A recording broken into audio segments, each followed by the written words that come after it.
Welcome, everyone, to the first ever episode of the Undiscovered Metric with Mitesh, Lakhani, Director of Solutions Consulting at Adverity.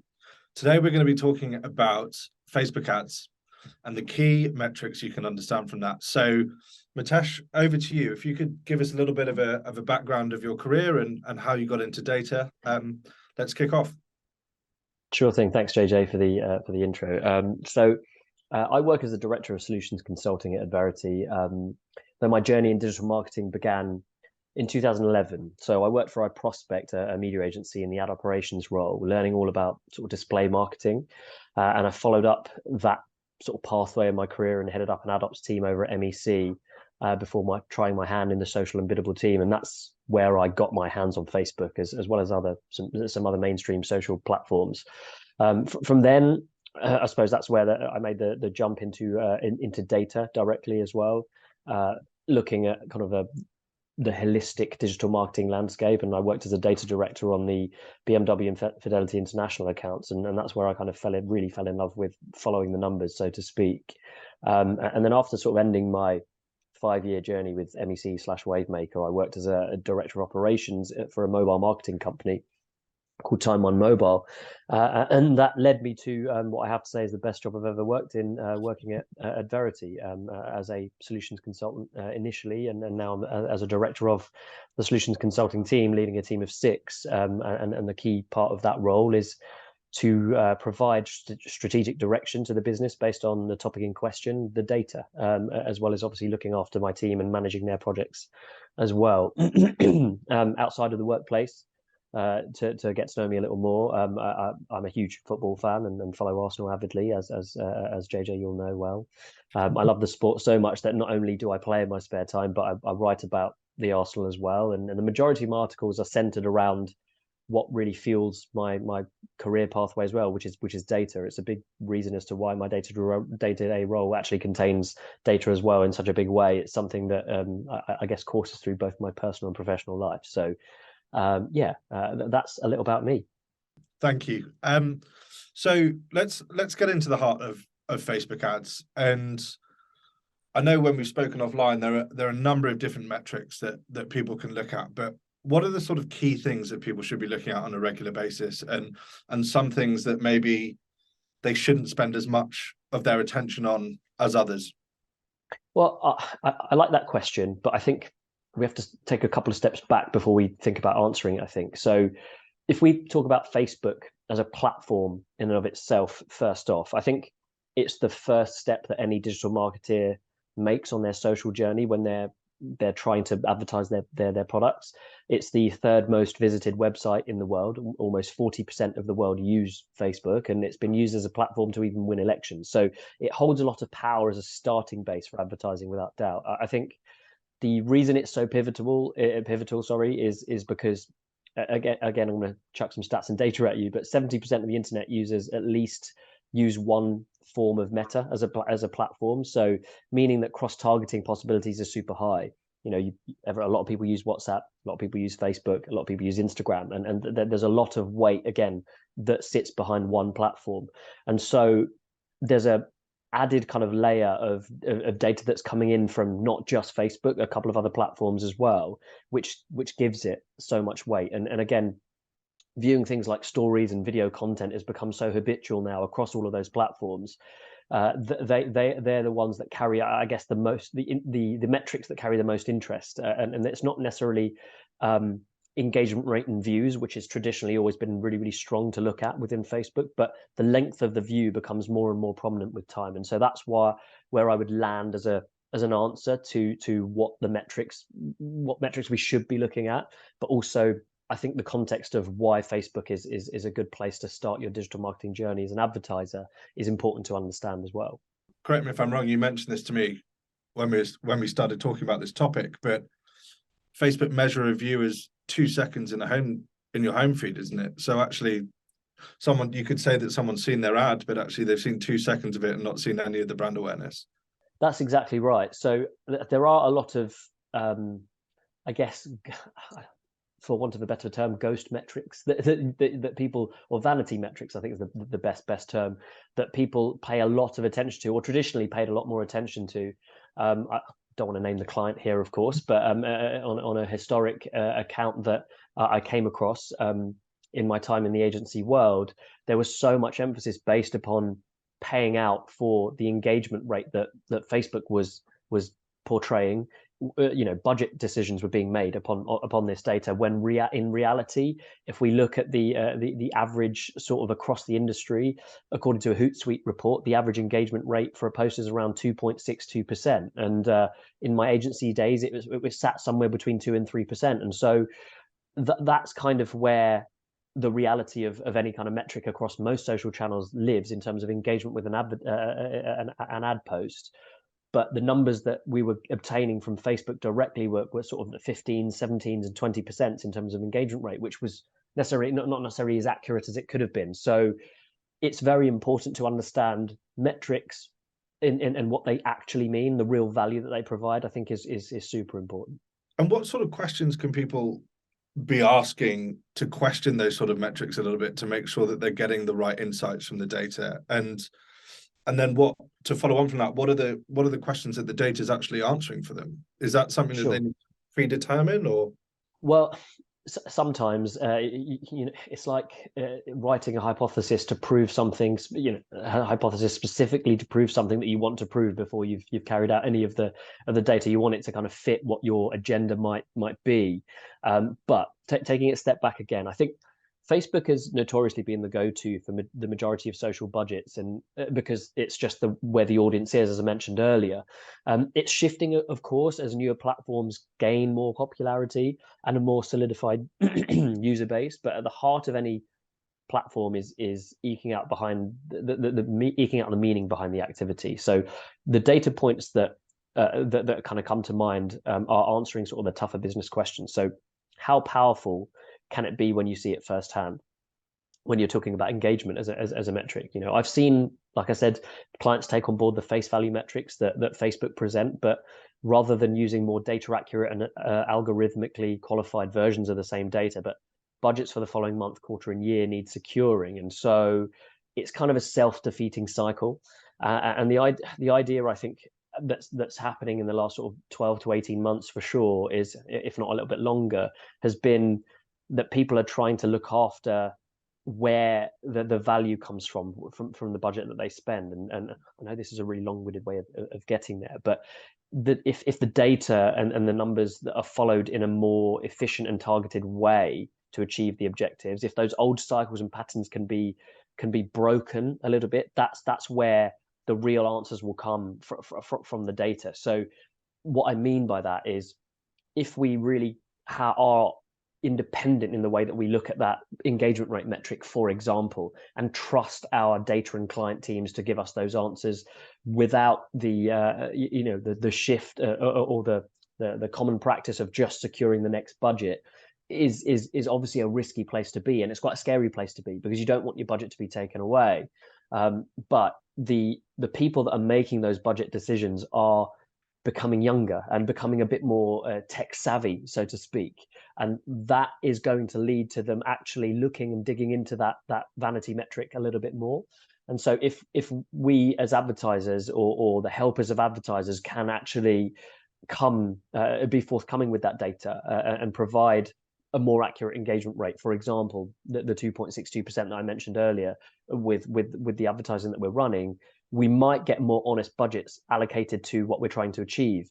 And yes, it might be a little bit less, but it's going to give us the more pointed direction into investing in areas that actually drive value for the business, rather than spreading ourselves too thin. So that's, I guess, in a very long-winded way, a way to suggest what data points or what questions data can answer. Do you have any sort of tips and tricks for people that are really sort of looking to get into grips with that way of thinking, or is there something that people can immediately do to change that behavior from those vanity metrics? Well, I think I want to talk about undervalued metrics when I talk about this. I think almost rephrase the question a little, if you don't mind, but I think it's more to do with the perception of if we take Facebook in this case as a platform, it's how it's seen as almost a bit of a dinosaur of the social space due to the number of dormant users. But if we, whilst that's a legitimate concern, there are some things that Facebook is really, really brilliant for, and reach is one of those in my opinion. So with Facebook, you have the potential to reach 2.02 billion people globally. If we take that into the modern day of viewing ads in the form of, say, Reels, the audience shrinks down to around about 700 million.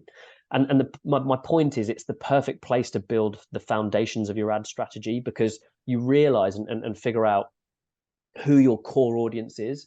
And so my tips and tricks would be, start your advertising journey with the largest possible audience set. And when you learn from what your advertising is telling you in terms of how people are reacting with it, the content that resonates with people in the most, in the most appealing way, so to speak, you'll then figure out, okay, long form content is working, or people really like the short form stuff. And off the back of that, you'll then know which is the next platform you need to pivot to in order to really gain traction with your advertising. So the tip is, I would say that if you're new to the advertising game, then that's a good place to start. Even if you're traditionally been around using all these digital ad platforms for a long time, I'd say let's think about it from step one again. Start again. Let's figure out who is really our audience base and who we want to target. And the best place to start that journey is looking at Facebook.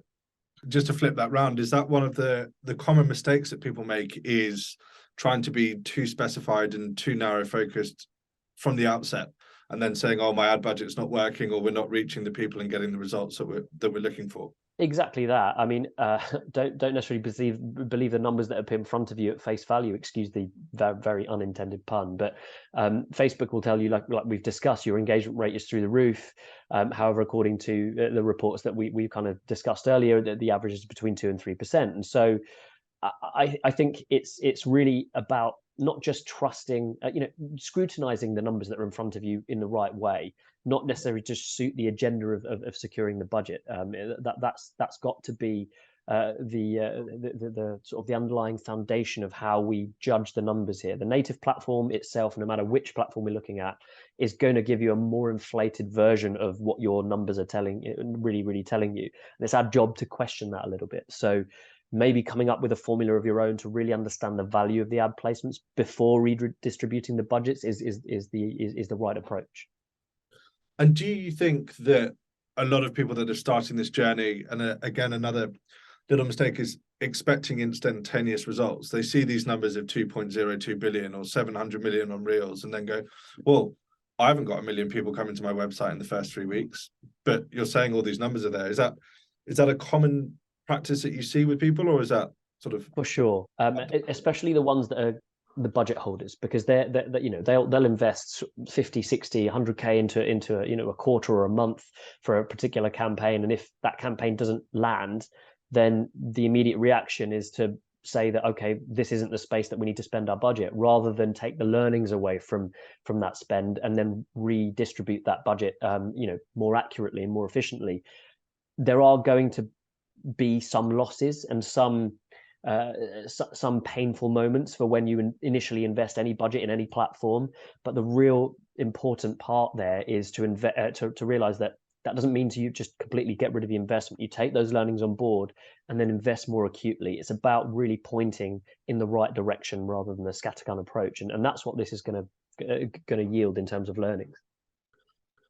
Got you. And do you think that just because something works on another platform, people assume for it to work on a platform like Facebook? I remember seeing marketing director of Heineken saying, actually, one of our key learnings was we needed to have the brand in the first 5 seconds because of the way that the algorithm was compared to other platforms. Are the budget holders not flexible enough in terms of that experimentation and taking those learnings? Or definitely, Facebook and Snapchat and LinkedIn and Instagram, they all work differently. Even those meta platforms themselves, Facebook and Instagram, they all work differently. The reason is not necessarily because of the algorithm, of course, that is different across each platform, but the audiences are very different across each platform. And so they use each of those platforms very, very differently. Because of that, you need to tailor your approach to what the data means differently across each of those platforms. And a one-size-fits-all approach just isn't the right answer anymore. I mean, if ever was it the right answer, it's one of those things we need to really think about who the people are that are spending time on those platforms and how they're engaging and interacting with those adverts. That is what's really going to yield the learnings here. And then there may be different metrics based on each of those sort of meta platforms, for example. Completely. I mean, the way that if I look at my personal journey through social, for Facebook, that's the place that I generally go to say happy birthday to folks, because I can't remember anyone's birthday. But if I see an advert on Facebook, I don't necessarily react to it in the same way that I react to it when I see it on Instagram. During lockdown, I bought so many things unnecessarily so because I was being targeted the right way on Instagram. But it's just the behavior that I had when I was looking at those two same platforms, the same person using the same email address and login across those platforms, but I used them differently. And so what you're trying to achieve across each of those platforms needs to be varied and different. Content is king, and I'll come on to this a little bit later on. The having the right application and the right content across each of those channels is so important, because people react and engage with things in them very, very differently. And with your sort of future gazing hat on a little bit, what we've talked about sort of content there a little bit, and I'm sure we'll come on to it again more, but what are sort of the top things that you see are going to catch fire within marketing over the next 18 months? Is it different formats? Is it types of content, or are there other things that you see that are really going to jump out over the next 18 months? Well, I think we should see more of a pointed.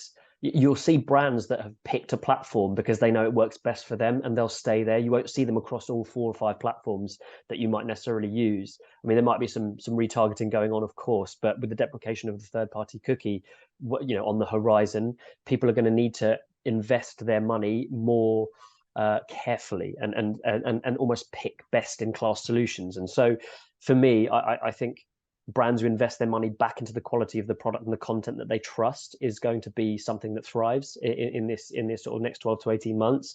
Going to that specialized channel and platform is the way to thrive in this market, rather than sticking to the status quo and spreading the budget too thinly across every channel, so as not to miss anything. That sort of approach is not really going to yield, firstly, results nor learnings, because the sample size has become really, really small, and it acts as a detriment to the advertiser. But if we think about the brands approaching and agencies approaching things with a best-in-class mindset, that you'll see, for example, brand X picking Instagram as their place of choice, or Facebook as their place of choice, and doubling down on that in terms of the platforms that work best for them. That, I think, is going to be a real pattern that we see across the next 12 to 18 months for sure. On that point, is there a little bit of a risk for those brands in terms of consumer and audience fatigue? And if they're doubling down on those platforms, actually, that's all you see, so you almost become used to and sort of switch off from it. It's an interesting point. However, the research behind the repetition of advertising, the people that are going to be fatigued and annoyed by it aren't necessarily ever going to engage or buy your product anyway. And so if you've done that, those people are going to tend to shy away from opting into the cookies, the messages that we see, or allowing access to data across their platforms. And so they're not necessarily the people that you might want to target anyway. The people that content is resonating with are the ones that's going to land with. And so I think the pros definitely outweigh the cons on that one. So we expect to see a sort of doubling down on different platforms and making it work for that person, which is going to be really interesting to see how that pans out over the next sort of 18 months. Just lastly, and I really appreciate the insights that you've given for us today. Couple of questions more about you and your career, really. What would you wish you had known earlier on about data and analytics when you first started your career? Is there anything that really stands out? So a few things, actually. I think the one thing is, don't ever stop learning, whoever you are. That's not a regret that I have. It's something that's always been synonymous with my career. I mean, I was lucky enough to take part in the inaugural Google Squared course that ran way back in 2011, or was it 2012? No, it was 2011. And in that, I spent 3 months at Google hearing from the industry leading experts for every channel, every kind of Google platform, even some external ones as well, as to what weight each individual channel can carry and the importance of which. Now, my exposure prior to that was only display marketing and ad serving technology. Having been there with 82 other young, budding, hungry people wanting to know about the industry, I learned a whole host of stuff. And that really fueled my passion to make sure that I never stood still in any kind of discipline that I worked in. And I feel like if you do within the advertising industry, you're in a stream or a river that eventually the current will take you away. I really think it's important to make sure that you continue to learn as much as you can, not only about the channel and the area within which you work, but provide the context around that. So if you want to progress through this industry and become a C-level expert somewhere and progress your career and make strategic decisions, those sorts of progress steps really require learning across all areas of the business, and that means that you can't just stand still. And interestingly, a colleague of mine at Adverity, I spoke to her last July, and I'll call her out as well on this one because it's a great piece of advice. Harriet, our CMO, said this to me in July last year. She said she lives by a mantra called ABP, which is always be paranoid. Now, don't take this in the negative context. She said that you've always got to expect that the work that you're doing can be better, and how can we make that better? Like, what is it that we can do to make sure that we are a cut above the competition, both externally from a business point of view, but to make our next steps within the career as well? How do we want to get that promotion? Things like that. And so it's a mantra that I've definitely taken on board since July last year, and it's something that I would encourage anyone who's working in the ad space, in the digital marketing space, to imbibe, because it's not a case of be worried. That's not what I mean. It's always be learning. That's essentially what I think that means. And I would always, my biggest fear for working in this space is to never become sort of a middle management paper pusher person, because the learning has gone beyond me, because I've rested on my laurels for 6 months, and I think that's really, really important. For anyone who wants to work in this space, don't be afraid to read and learn as much as you can about the industry. That's brilliant. And just to sort of end on that note, are there any recommendations that you would want to give to someone to take that on in terms of always be learning? Anything that you're reading or listening to that would really help people with that? Yeah, there are a couple of really interesting. There's a really interesting Instagram I follow, which it can be a little bit meme heavy, but it's called Digital Chadvertising, and I think it's hilarious, but it's also very informative as well. It actually, if anything that's breaking within the industry, it's going to have their kind of thought pieces on it, and they share the interactions that happen from people that work within the space as well. So that's quite a nice, easy way to know what's going on within the industry. Beyond that, you've got the traditional kind of tech crunches and marketing weeks that exist as well, which is always really, really good to keep an eye on. But social is the space to know. You have to curate your content. Your Twitter feed, for example, can be heavily slanted in an echo chambery based upon what you really want to hear. If I want to, for me, Twitter is the place that I go to for football. But if I wanted to curate my content to be media heavy and data heavy, there are places that exist within even Twitter that allow for that. And so it's about curating your content and making sure that the platforms that you're using cater to that. Brilliant. That's awesome. Thank you so much for your time. Really, really appreciate it. And thank you for chatting to us. And I think if we can give one sort of takeaway, it's context in terms of looking at the data, looking at your learning and looking at your career. But thank you so much for your time, Mitesh. Really enjoyed the chat. Thanks for having me, JJ.